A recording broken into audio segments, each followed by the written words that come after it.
Hi, today I'm going to be introducing you to psychology, what it is, what it isn't, and providing a little bit of information about the different areas and fields of psychology.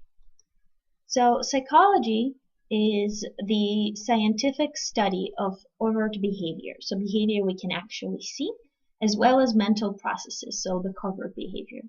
Psychology tries to, as a field, to describe, understand, predict, and control behavior. So it's basically trying to answer questions such as what is the nature of a certain behavior? Why does a certain behavior occur? Can we predict when a certain behavior will occur? And what conditions can affect it? Are there certain conditions where the behavior will be observed and under different conditions that behavior will not be exhibited? So this is the types of question that psychology as a field is trying to answer. However, there are a set of, I guess, areas that resemble psychology, but it's not really psychology. It's called pseudopsychology, and it's basically any unfunded system that resembles psychology. So, for example, phrenology, which is basically the examination of the shape of the skull, and it actually supposedly can predict and reveal certain personality traits. So if you have a certain bump to the front of your head, perhaps it indicates that you're going to be an extrovert or that you are an extrovert. And as I said, this is pseudopsychology. It is not psychology. Another example of pseudopsychology is palmistry, and it's basically the examination of the lines on your hand in order to reveal certain personality traits and predict the future. So as you can see, there's the line of success and the line of fate. It's basically supposed to predict your levels of health or how long you're going to live. There's the will and logic. There's the ring of Solomon.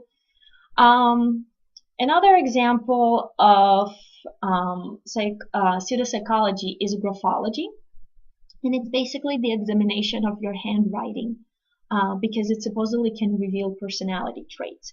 So if you see at the picture illustrated on the screen, William has very high levels of concentration and he is self-reliant, whereas Kate is a fast thinker and has strong initiative.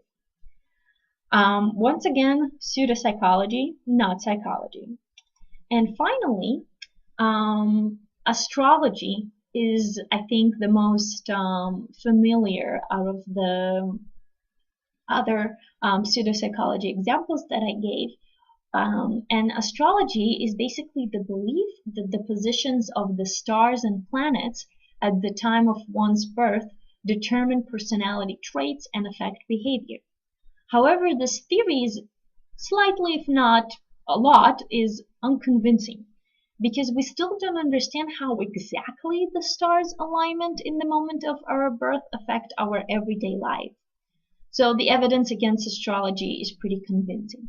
So for example, if you read this description, you feel a little tired, a little weird today, but not so much so that you can't deal with life. In fact, you may just be looking at things wrong. So try to take a big step back and see if life starts to make more sense. How many of you feel that this described their yesterday? Well, maybe. This was a description for one of the days for a Libra sign, which is the middle of September till the middle of October. And I don't know, I'm a Libra and I did not feel that this depicted my day. How I view astrology is that it doesn't necessarily predict, but it primes you to a certain way. So for example, if it says, you're going to meet somebody, you're more likely, if you're single, to actually be more open to meeting people and more open to social interactions with other people.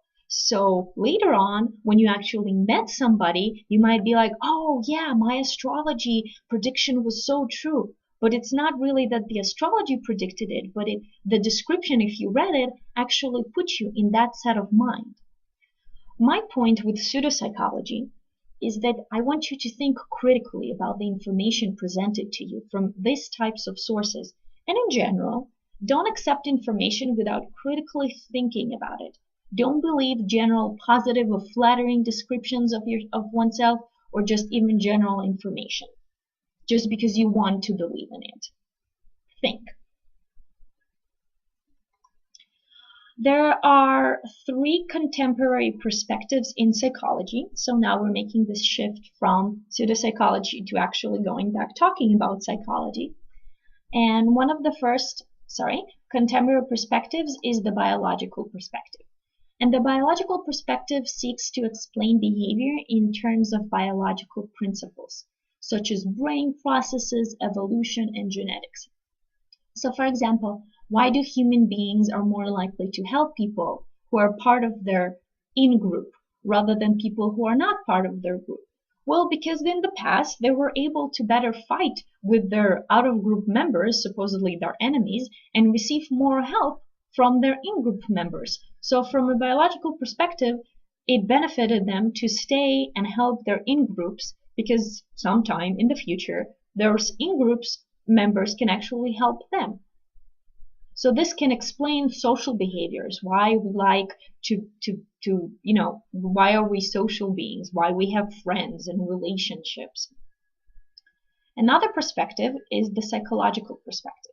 And this perspective views behavior as a result of psychological processes within each person. So we behave in a certain way because our mental processes, such as our thoughts and feelings, not make us, but kind of help us to behave in a certain way. And finally, the third perspective is the socio-cultural perspective. And this perspective stresses the impact that social and cultural context can have on our behavior. So we behave in a certain way because we are part of a certain society or because of our culture predicts it. An individual in America can behave differently than individual living in China, for example. All right, this is it for this short lecture.